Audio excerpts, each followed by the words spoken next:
ing dalam hadis Nabi ndawuhke perkara lima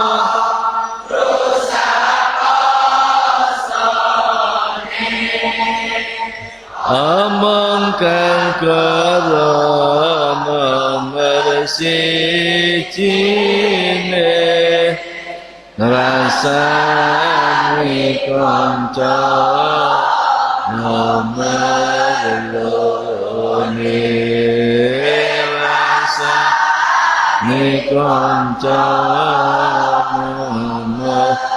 lorone seneng atu nomor telune sumpah kang palsu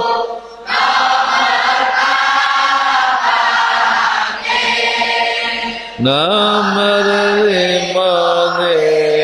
nyawang mripate